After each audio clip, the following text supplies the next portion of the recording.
আসসালামু আলাইকুম। কেমন আছেন সবাই? আশা করি সবাই অনেক ভালো আছেন, সুস্থ আছেন। সুমি সংসারের আরও একটি নতুন ভিডিওতে আপনাদের সবাইকে আমন্ত্রণ জানাচ্ছি।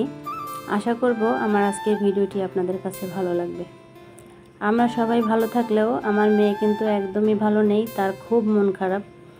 কারণ সে বাসায় বসে বসে মোবাইল চালাচ্ছিল, আমি সেখান থেকে তাকে জোর করে ধরে নিয়ে এসেছি আমার পিছনের জায়গাতে। এখনকার বাচ্চাদের যে কি অবস্থা, এরা শুধু টিভি, কম্পিউটার, মোবাইল ছাড়া কিছুই বোঝে না। ওর তো এখন পরীক্ষা শেষ, হাতে কোনো কাজ নেই, কিন্তু সেজন্য কি সারাদিন মোবাইল চাপবে বলেন? তো সেখান থেকে ধরে নিয়ে এসেছি, পিছন থেকে আমি কচু কাটবো সেজন্য, যে আমার সাথে চলো। তো সে তো খুবই বিরক্ত হয়ে সে বাগানের এদিকে সেদিকে ঘুরছে। এখন যেহেতু একটানা বৃষ্টি পড়ছে, তাই বাগানে তেমন কিছু লাগাতে পারিনি। আগে যেই ধুন্দল, চিচিঙ্গা, ঝিঙ্গা গাছগুলো লাগিয়েছিলাম সেগুলো প্রায় মরে অবস্থা। তো বাগানে প্রাকৃতিকভাবে হয়ে থাকা কিছু সবজি আছে, সেগুলোই আজকে নেব। তো সেগুলোও কিন্তু কম না। বাগানে এই যে 2 ধরনের কচু আছে, তারপরে কলমি শাক, হাঁচি শাক, এসব কিন্তু বাগান থেকে পাওয়া যায়। আর এগুলো পরিমাণেও কিন্তু অনেক হয়েছে, আমি সহ আমার পরিবারের সবাই কিন্তু এখান থেকে নিয়ে খেতে পারে। আজকে আমি একা আসিনি, আমার বড় জাও আমার সাথে এসেছে, সে শাক তুলছে। সকালের দিকে একটু বৃষ্টি কম ছিল, সেজন্য আমরা বাগানে এসে এই কচুগুলো তারপরে শাকগুলো কেটে নিতে পেরেছি। তার কিছুক্ষণ পরেই কিন্তু এমন বৃষ্টি শুরু হয়েছে। তো কচুগুলোকে ঘরে নিয়ে এসেছি, সাথে কাঁচিটাকেও ভুলে ঘরে নিয়ে এসেছি। আর এখান থেকে সবগুলো কচু আমি রাখিনি, অর্ধেকের বেশি আমার বড় জাকে দিয়ে দিয়েছি, কারণ এত কচু রান্না করলে তারপরে আবার থেকে যাবে। আর সবাই মিলেমিশে খেলে কিন্তু ভালোবাসা বাড়ে, তাই না? এই যে রান্না শুরু করেছি বলতে রান্না প্রায় শেষ।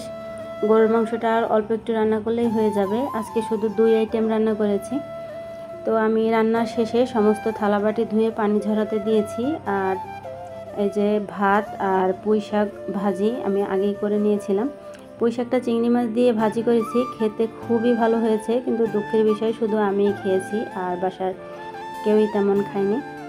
আমার ঘরের অবস্থা একদমই খারাপ। দেখেন বাইরে এত পরিমাণ বৃষ্টি, তো কাপড় শুকানোর জন্য একদম ঘরের এই মাথা থেকে আরেক মাথা পর্যন্ত আমি 2টা রশিটা নিয়ে এই যে ফ্যানের নিচে কাপড় শুকা দিয়েছি। কারণ বারান্দাতেও কাপড় দিতে পারছি না, কাপড় বৃষ্টিতে ভিজে যাচ্ছে। সেজন্য বৃষ্টিতে সবচেয়ে বেশি সমস্যা হচ্ছে বাচ্চাদের, ওরা একদমই বাইরে যেতে পারছে না।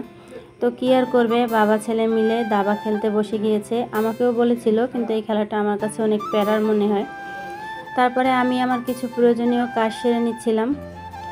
তো আমি তো আগে রাইস কুকারে ভাত রান্না করতাম, তো আমার আগের রাইস কুকারটা নষ্ট হয়ে যাওয়াতে আমি কিন্তু বেশ কিছুদিন কারেন্টের চুলায় ভাত রান্না করছি। তো কারেন্টের চুলায় ভাত রান্না করতে করতে আমার অভ্যাস হয়ে গেছে। এখন রাইস কুকার পরে একটা কিনেছি, সেই রাইস কুকারটা এখন মনে হচ্ছে যে রান্নাঘরে না রাখলেও চলে, যেহেতু কারেন্টের চুলায় আমি ভাত রান্না করছি। আর এই রাইস কুকারটা যদি আমি রান্নাঘরে রাখতে যাই, তাহলে কারেন্টের চুলা বা রাইস কুকার অনেকটা জায়গা নষ্ট হয়। তো সেজন্য ভাবলাম আমি রাইস কুকারটা এখন প্যাকেট করে রেখে দিই। যখন কোনো মেহমান আসবে বা রান্নার অনেক তাড়াহুড়া পড়বে, তখন আমি রাইস কুকারটা বের করে রান্না করব। তো এটা যদি আমি ভালো করে প্যাকেট করে না রাখি, তাহলে তো ধুলাবালি পরে নষ্ট হয়ে যাবে। সেজন্যই এটার এত আদর যত্ন না করলে কি জিনিসপত্র ভালো থাকবে বলেন আপুরা? যত্নেই তো রতন মেলে, তাই না?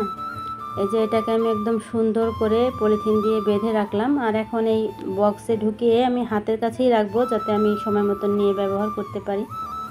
তো এখন পর্যন্ত যারা আমার ভিডিওটি দেখতে দেখতে এই পর্যন্ত এসেছেন, কিন্তু এখন একটা লাইক দেওয়া হয়নি, তারা মনে করে একটা লাইক দিয়ে দিতে পারেন। আপনার একটা লাইক আমার কাছে অনেক গুরুত্বপূর্ণ। আপনার একটা লাইকই পারে আমাকে আমার গন্তব্যে পৌঁছাতে অনেক সাহায্য করতে। তো দারাজ থেকে কিছু ফ্রিজ ম্যাট অর্ডার করেছিলাম, সেগুলো এসেছে, সেগুলোই এখন ফ্রিজে দিয়ে দিচ্ছি। এতদিন তো আমি পলিথিন দিয়ে কাজ চালিয়ে নিচ্ছিলাম, কিন্তু আর কত কিপটেমি করব বলেন? আসলে কিপটেমির বিষয় না, আমার বাসায় যখনই আমার প্রয়োজনীয় কোনো কিছু প্রয়োজন হয়, তখন আমি আগেই চেষ্টা করি যে আমি নিজেই ঘরোয়াভাবে সেটাকে সমাধান করতে পারি কিনা। সেই চিন্তা থেকে আমি এতদিন এই সেলফগুলোর ভিতরে পলিথিন ঢুকিয়ে কাজ চালাচ্ছিলাম, কিন্তু এখন এই কাজটা না অনেক ঝামেলার মনে হয়। সেজন্য আমি এই কিছু ফ্রিজ ম্যাট নিয়েই নিলাম। তো ম্যাটটা ফ্রিজে দেওয়াতে এখন আমার হয়তো ফ্রিজটা পরিষ্কার করতে একটু সুবিধা হবে, বেশি নোংরা হবে না এই আর কি। তো এই কাজ করতে করতে অনেক রাত হয়ে গেছে, আর এখন আরও অনেক বেশি গুরুত্বপূর্ণ একটা কাজ আমরা করব। তো এই অবস্থাতে কারেন্ট চলে গেছে। এখন বাজে প্রায় রাত 11:30। আমি, আমার জামাই আর আমার মেয়ে তিনজনে মিলে এই যে টাইলসের দোকানে এসেছি। তো এখন আপনারা বলতে পারেন যে এটা কেমন টাইলসের দোকান। এটা আসলে টাইলসের দোকান না, এই টাইলসগুলো সব আমাদের 3তলাতে ছিল। এই টাইলসগুলো সেই 3তলা থেকে নিচতলায় আমি, আপনাদের ভাইয়া আর আমার মেয়ে তিনজনে মিলে নামিয়েছি। এগুলো কিছু পুরনো টাইলস কেনা হয়েছিল, সেগুলো টাইলসগুলো একদম ভালো, কিন্তু কোনোটাই অনেকগুলো একসাথে নেই, কোনোটা 2 পিস আছে, কোনোটা 3 পিস আছে এরকম। তো নিচে রান্নাঘরে ওয়াশরুমে যেহেতু টাইলস ওয়ালে লাগাবে, তো ভাবছে এগুলোই মিলিয়ে মিলিয়ে লাগিয়ে দেবে। তো সেজন্যই আমরা এগুলো এই গ্যারেজে একদম সমান করে বিছিয়েছি, দেখার জন্য যে কোনটার সাথে কোনটা দিলে ভালো লাগবে। এই ভিডিওটা তো কিছুদিন আগের করা, আমি আজকে শেয়ার করছি। এতদিনে কিন্তু আমাদের নিচের টাইলসের কাজ করা হয়ে গেছে। বিভিন্ন ধরনের টাইলস মিশিয়ে লাগালেও কাজ কিন্তু খারাপ হয়নি, দেখতে অনেক সুন্দর দেখা যাচ্ছে।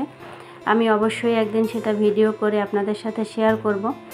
তো এই যে কাজ অনেকটাই কমপ্লিট, শুধু টাইলসটাই লাগানো বাকি। সেটাও তো এখন এত রাত্রে আমরা গুছিয়ে রাখলাম, কারণ এই টাইলসের কাজটা কালকে করবে, আর কালকে আপনাদের ভাইয়া বাসায় থাকবে না।